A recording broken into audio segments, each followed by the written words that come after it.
Meus irmãos, graça e paz a todos, estamos aqui para mais uma super dica de leitura e para aqueles que gostam de estudar os evangelhos sinóticos, Mateus, Marcos e Lucas, todos sabem que a expressão sinóticos significa visão em conjunto, ou lendo junto, vendo junto, semelhantes e por aí vai. Porque de 90 a 95% do evangelho de Marcos, que foi o primeiro evangelho a ser escrito, você vai ver em Mateus e em Lucas. Só que aquilo que Marcos não fala, Lucas e Mateus fala, dá mais detalhes sobre o mistério de João Batista, sobre o batismo de Jesus e assim vai. E assim vai. E esse livro é maravilhoso, né? Do Benito Marconcini, um erudito em Novo Testamento católico, né? Um sacerdote católico. Como eu sempre falo aqui, gente, as obras eruditas, acadêmicas, católicas são maravilhosas. Não tem para ninguém. Não tem para ninguém, tá? Eu não falo desse catolicismo aí popular, pagão. Esquece isso aí. Estou falando das obras eruditas. Eruditas. Então aqui, ó, Evangelhos Sinóticos, formação, redação e teologia. Essa obra contém deixa eu pegar aqui a quantidade de páginas. Ela vai conter 315, 317 páginas. 317 páginas, tá? 317. E aqui, essa obra está esgotada. Aí você pode encontrar aí na estante virtual, tá? Ou em outros sites. Quem é? Eu não chequei se ele está vivo ainda, né? O Benito Marconcini, eu não cheguei. Se ele tá, não chequei se ele está vivo ou se ele já faleceu. Mas ele nasceu em 1938, portanto, se ele estiver vivo, ele está com 85 anos. É sacerdote desde 62, é doutor em teologia e letras clássicas e tem licenciatura em Sagrada Escritura e leciona no Estudo Teológico Fiorentino, do qual é presidente. Isso na época que esse livro foi escrito, tá? Na época. Então eu não sei se ele está vivo ou se ele já faleceu. Eu não sei, não chequei essa informação. Então ele é doutor em Sagradas Escrituras, doutor em Novo Testamento, só que o seu doutorado foi baseado para os sinóticos, os evangelhos sinóticos. Ele é doutor nessa área, tá? Ele é doutor nessa área. Deixa eu só pegar aqui para vocês, ó. Aqui faz parte de uma série da Paulinas, tá? E essa obra é tão importante que você tem a quinta edição, ó, a quinta edição dessa obra foi em 2012, tá? 2012. E a segunda repreensão dessa obra, que estava esgotada, foi em 2017. Então, de 2017 para cá, não teve uma nova repreensão. Por isso que está esgotado, tá? E aqui, ó, você tem a introdução, né? Você tem a introdução. Mas antes de nós partirmos aqui para a introdução, deixa eu pegar aqui, ó. Como eu falei, essa obra faz parte de uma série, né? Olha só aqui, ó. Aqui, normalmente as obras católicas, né? O sumário fica no final. Então deixa eu apresentar para vocês aqui o sumário rapidamente. Aqui, ó. Aqui você tem um sumário. Mas antes do sumário, deixa eu pegar aqui. Ai, meu Deus. Tem bastante coisas aqui.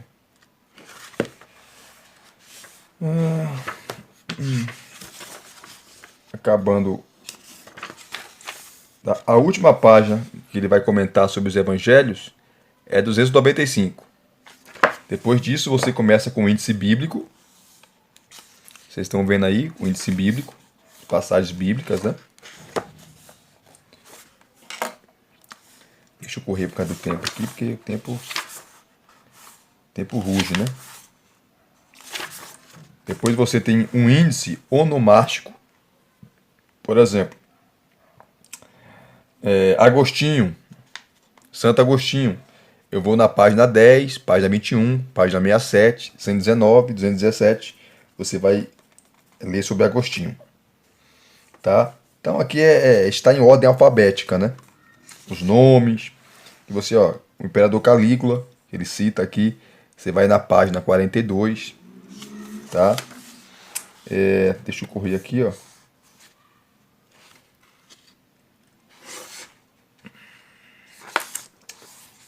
Deixa eu pegar aqui. Ó, Herodes Agripa, primeiro. Página 42. Eu estou aqui na letra H já.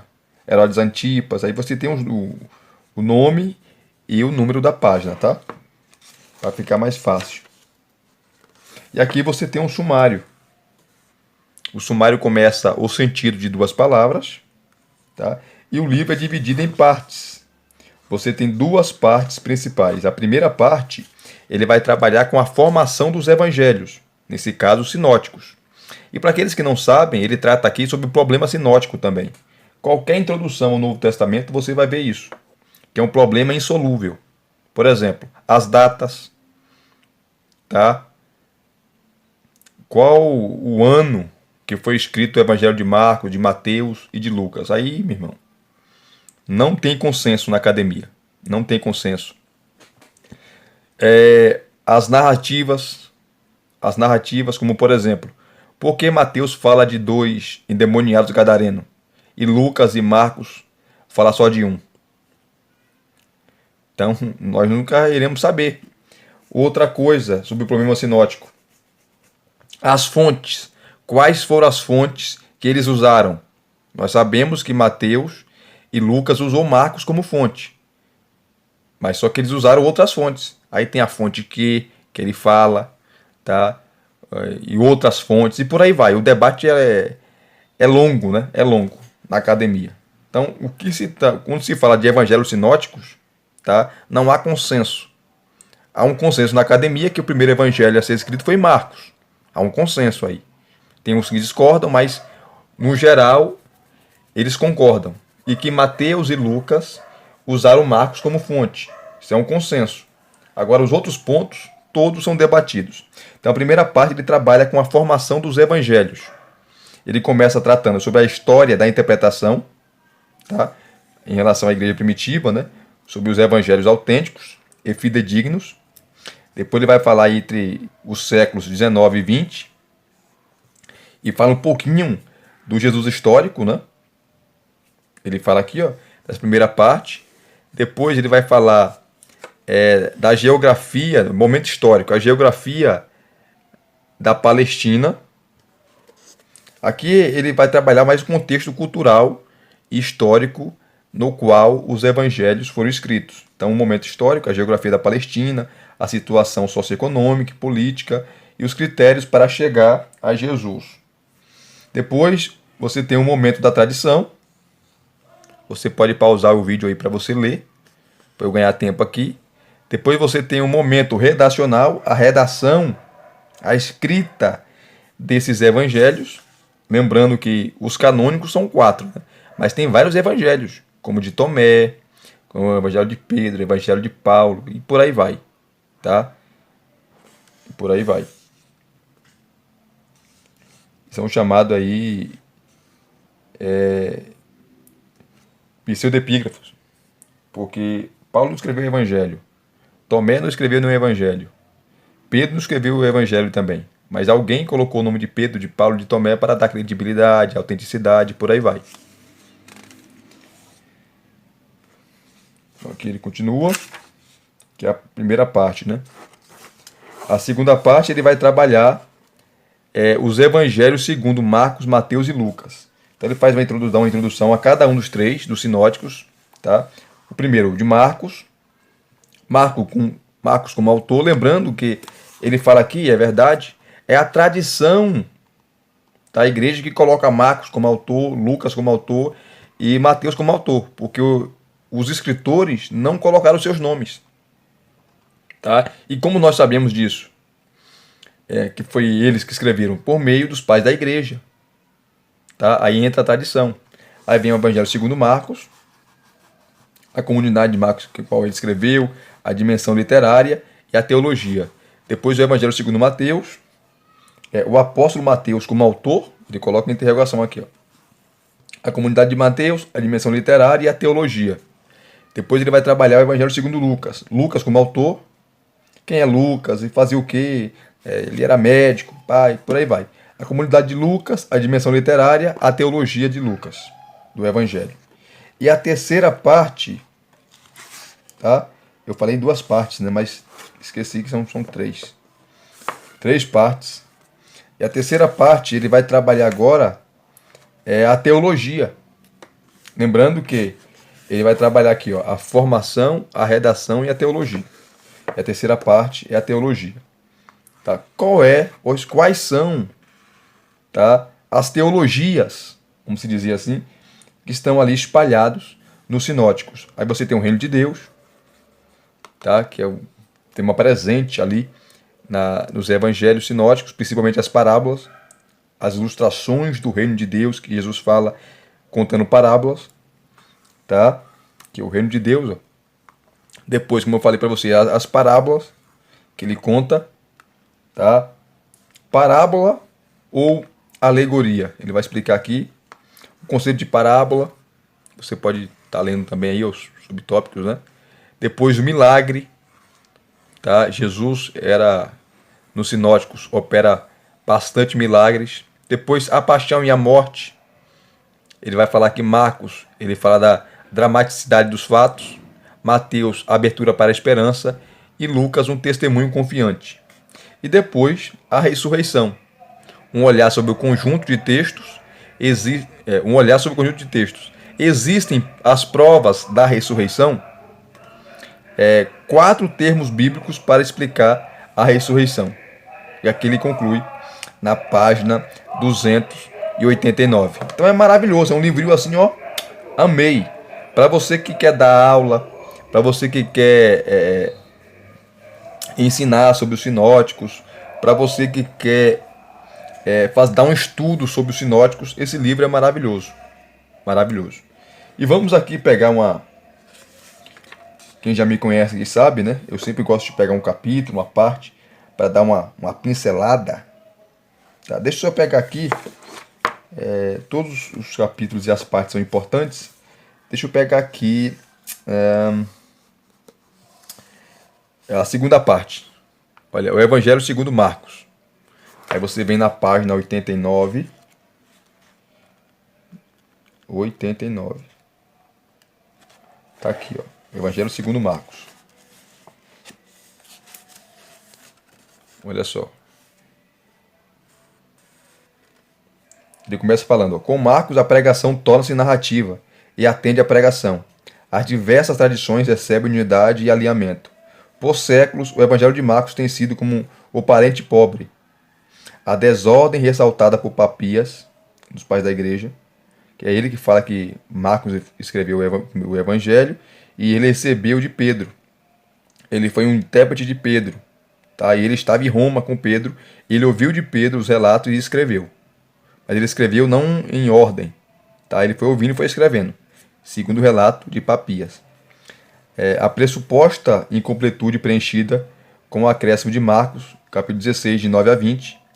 A influência exercida pela definição agostiniana, tá? Do servo e redator de síntese.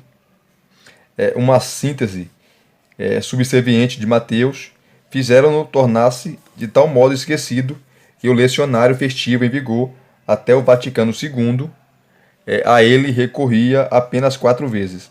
Porque Marcos foi um evangelho, ele fala aqui, muito questionado, no sentido que pobre. Para muitos estudiosos, até meados ali do século XIX, Mateus foi o primeiro evangelho. Tá? E Marcos era uma coxa de retalhos, atabalhoado, não sabia escrever e por aí vai. Só que na metade do século XIX em diante, começou-se a mudar essa ideia. Marcos começou a ganhar proeminência, tá? Ganhou tanto proeminência que hoje já é um consenso na academia que ele foi o primeiro evangelho a ser escrito. E Mateus e Lucas dependeu dele, ou usou ele como fonte. Olha só que mudança, né? Mas antes disso, era muito desprezado. É o que ele fala aqui, ó. A sua precedência no tempo, reconhecida desde o século XVIII, por sua vez, fez com que a atenção geral se voltasse para ele, primeiramente como fonte para uma reconstrução histórica dos traços humanos de Jesus, e em seguida como autor de um pensamento teológico coerente. Tá? Aí ele vai explicando aqui, ó, essa introdução. Aí ele fala aqui, ó. O material é composto, material de Marcos, né? De 95 narrativas, com 11.240 palavras no grego, tá? 1.345 vocábulos, 1.345 vocábulos, 30 rapax, quer dizer, palavras que só aparecem em Marcos, ou seja, vocábulos não usados em outros lugares do Novo Testamento. A língua é o grego popular koiné, grego koiné, o grego do povão, com semitismos, tá? Como talita kami, efatá, korban, aba, que é uma palavra aramaica, né? Porém, de tal modo a justificar um original aramaico com alguns latinismos, tá? Com estilo vivaz, próprio da língua falada, pouco cuidado gramatical e sintaticamente, que privilegia a parátase ou condenação assindética, que são termos acadêmicos, tá? Inclinado a empregar anacolutos, que é cerca de 20, com repetição de frases. Tudo evidencia o estilo do narrador, atestado também pelo frequente logo em seguida e pelo presente histórico. Porque Marcos é o evangelho rápido, né? Jesus não para, sai de um lugar, vai para outro, pega barco, atravessa o mar da Galileia, ou volta e vai para tal lugar. Não descansa. Não descansa, né? Então você vai ver essa expressão várias vezes, ó, logo em seguida. E pelo presente histórico ocorre 150 vezes. Contudo, com efeitos positivos, cativantes, como se falasse para você de modo simples e espontâneo. Aí ele trabalha agora a tradição, né? Marcos como autor, aí ele explica primeiro quem foi Marcos, tá? Barnabé era tio dele, a sua mãe era Maria, não Maria, mãe de Jesus, tá? Outra Maria, que tinha uma casa aonde acomodava os irmãos, Atos capítulo 12, ele vai falar aqui, tá? Foi para a primeira viagem missionária de Paulo e Barnabé juntos, depois abandonaram os dois, ele abandonou, voltou para casa.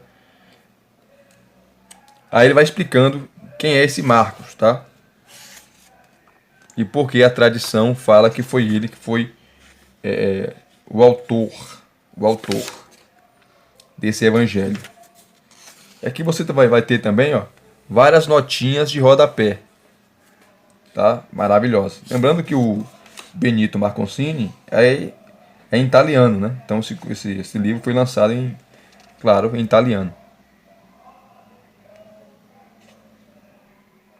Aqui ele fala também que não é que é um consenso na academia, mas os estudiosos datam Marcos antes de 70, nos anos ali 60, 63, 65, antes de o templo ser destruído e Jerusalém ser destruída pelos romanos, tá?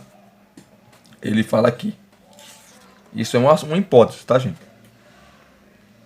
Quando se fala de data em relação aos evangelhos, meu Deus do céu. Depois aqui, ó, a comunidade marcana, para quem ele escreveu. Lembrando que os evangelhos foram escritos 30, 40 anos depois, tá? Que aqueles eventos ali aconteceram. A crucificação, a ressurreição, foram escritos décadas depois. E qual foi a comunidade de Marcos? Ele vai falar aqui. Eu não vou ler por causa do tempo. Depois, a dimensão literária de Marcos. Maravilhoso. Tá? E os elementos literários de Marcos. tá? Aí você tem o material de Marcos, que é reencontrado. O material de Marcos é reencontrado, eu falei isso no começo, né? Quase por completo em Mateus e Lucas. Como eu falei, de 90 a 95% você vai encontrar todo o Evangelho de Marcos espalhados no Evangelho de Lucas e de Mateus, porque Marcos não detalha. Ele não detalha o batismo de João, o batismo de Jesus, ele não detalha o que aconteceu, não detalha a tentação no deserto, a conversa que Jesus teve ali com Satanás. Lucas e Mateus detalha, tá? Marcos vai só citando e vai embora. Ele não se preocupa em explicar, dar detalhes. Ele não se preocupa com isso. Então aqui ele vai trabalhar os elementos literários. Deixa eu correr aqui, ó. Aqui ele fala sobre a fonte Q, né? Inclusive tem um vídeo aqui na série que eu vou voltar. Eu estou muito ocupado. Tenho várias perguntas para responder. A série que nós iniciamos, respondendo escritos. Eu tenho uma pergunta que um amado fez e eu respondi sobre a fonte Q. O que é a fonte Q? Que, segundo os estudiosos, foi usado por Mateus e Lucas, né, para completar o seu evangelho. Também chamado de fontes de ditos de Jesus. Aí você tem a estrutura literária, que ele vai trabalhar o prólogo, enfim, os capítulos de Marcos, né? Os capítulos de Marcos.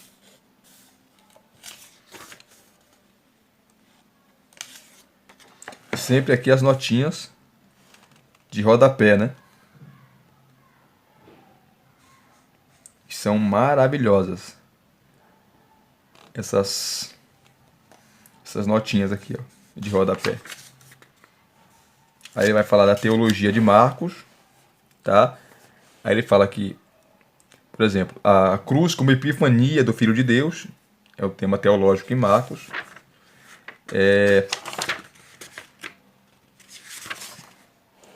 Ele explica aqui, detalha. Outro ponto é o caminho de Jesus mostrado ao discípulo, tá? Fazer o caminho de Jesus, como Jesus, do jeito de Jesus. A teologia em Marcos.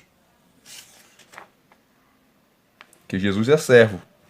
E todos aqueles que querem seguir o seu caminho têm que ser servo também. Só que servos um dos outros.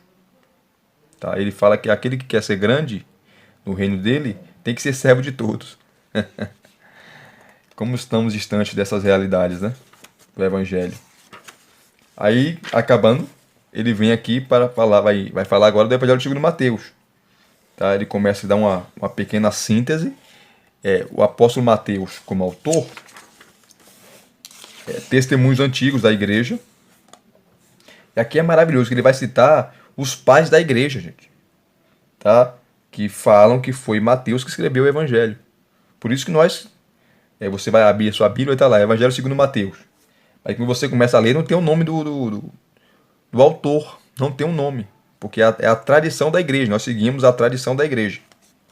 E aqui ele vai trabalhar Papias, ele vai falar de Orígenes, Irineu de Leão, enfim, Eusébio de Cesareia, os testemunhos antigos em relação ao Evangelho de Mateus. As posições atuais em relação ao Evangelho de Mateus, tá? Aqui ele cita R.T. France, que é muito conhecido, né? Robert Gundry, também que é muito conhecido.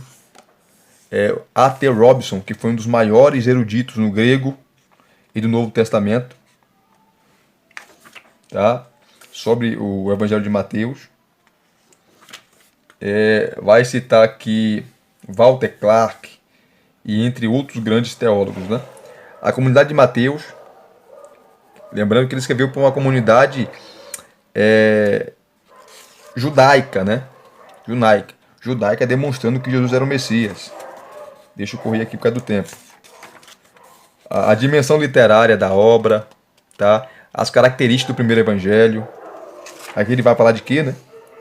A fonte Q, a estrutura literária, a teologia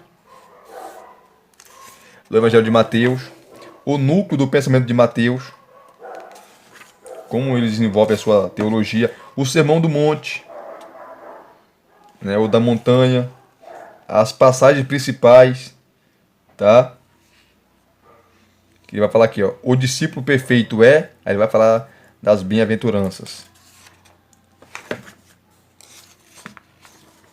Olha só. Meu Deus. Para quem vale o Sermão da Montanha?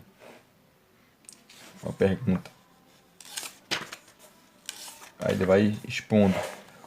Tá? Os evangelhos da infância, só Mateus e Lucas falam da infância de Jesus. Marcos, como primeiro evangelho, não fala nada. Tá? Aí vem a genealogia, né, de Mateus.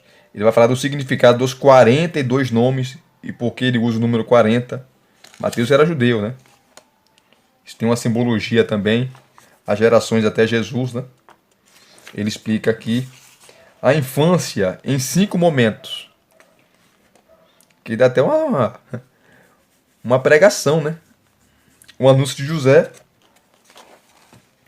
Ó, os magos que chegou ali para ver Jesus, né? Ele vai explicando aqui.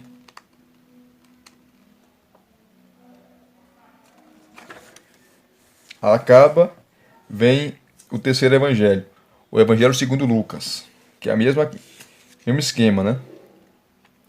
Começa com a introdução, Lucas como autor, quem é Lucas, ele vai explicar, dando uma biografia de Lucas, né?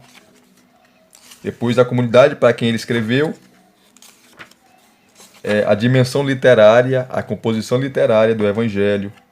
Tá? Lucas é um evangelho maravilhoso, que ele mostra um Jesus que se preocupa com todos, se preocupa com o pobre, se preocupa com a órfã, com a viúva, se preocupa com as prostitutas, com os descamisados, com os pés descalços, com aqueles que a sociedade desprezava. Isso é Lucas. Tá? Ele dá uma ênfase na oração, ele dá uma ênfase na pessoa do Espírito Santo. Tá? Isso aí é maravilhoso. Lucas é maravilhoso. Eu gosto muito de Lucas. Show esse evangelho. É que ele trabalha a composição literária, né?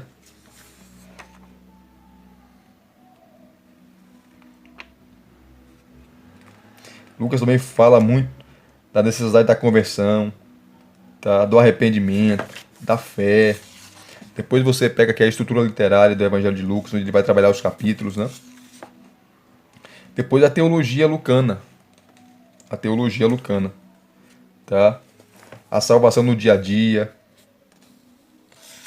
Vai trabalhar a história da salvação, né? O evangelho de Lucas. A alegria e a paz. Jesus é o Senhor na origem da salvação. A história de Jesus continua na igreja. Aí ele termina com 4 atitudes para chegar à salvação.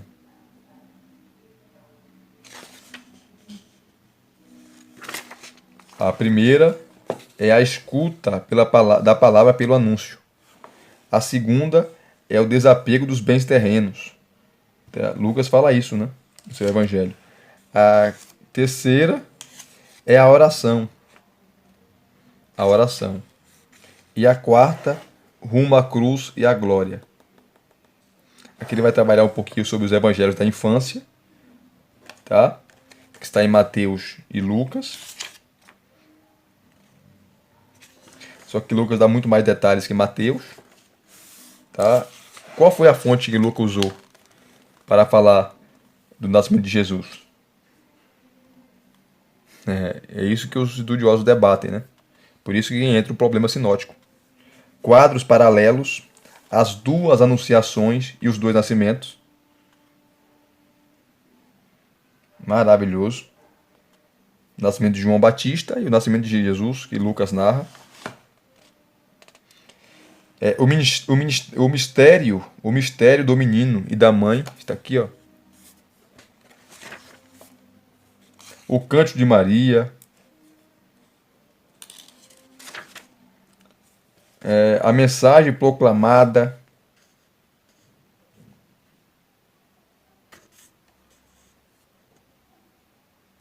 Olha só o que ele fala aqui, ó.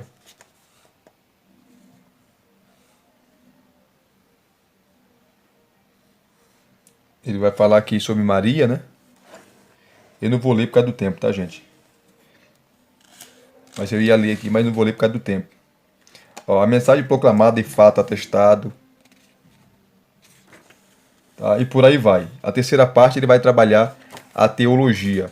Então é um livro maravilhoso. Se vocês gostaram de mais uma dica de leitura, deixa aqui os seus comentários, deixe o seu like, se inscrevam no canal se você não é inscrito e acione o sininho para receberem todas as notificações, tá certo? Graça e paz mais uma vez. Muito obrigado a todos. Até as próximas indicações.